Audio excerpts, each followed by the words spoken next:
Hello! In this video we'll talk about contraindications, or with the simple word said, when we cannot or should not perform the plasma fibroblast treatment. Most important part, but at the same time not so complicated, especially if you will obey all the rules.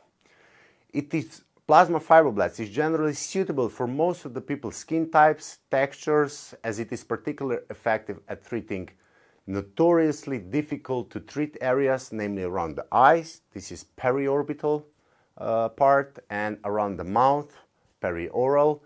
So in this lecture I will give you all the knowledge you need to know how to safely perform this treatment.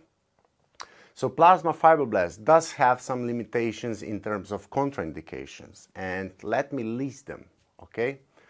So the first one, when we cannot perform plasma fibroblast treatment is the client has a darker skin tone, and that means that if client has a Fitzpatrick scale 5 or 6 tone, so really darker skin tones. And let's be honest, we all know that a darker skin is way thicker than whiter one, so honestly darker population also doesn't have much of a wrinkly skin, so basically it's a win-win situation.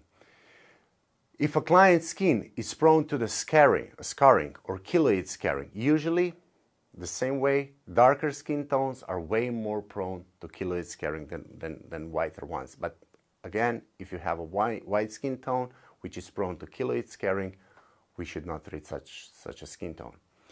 Also, if a client has a severe acne, active acne, we cannot treat severe acne. We can only treat acne scarring. That means that acne are already healed, okay? So we will never treat the active acne. Moles and birthmarks, they're not allowed to be treated by the law anyway, so please avoid that. You don't want to cause complications treating moles and birthmarks, even though that they should see a dermatologist, right? Dermatitis or eczema, right? We all know that dermatitis is already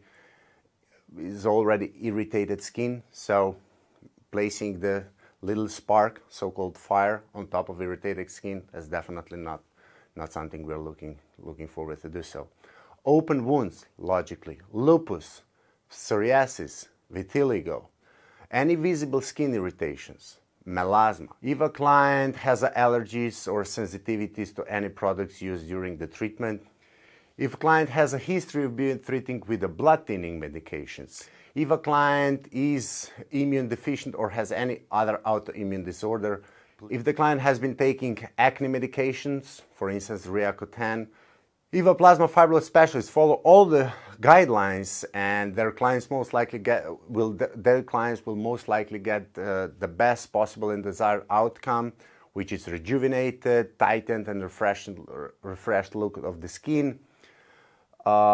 Same way, guys, if you're not 100% sure whether you should or you should not perform the treatment, please get in contact with one of your trainers or get in touch with a medical professional. Keep in mind that the client's health and safety is our main priority, so please focus on this. Thank you for being with me in this video. See you in the next one.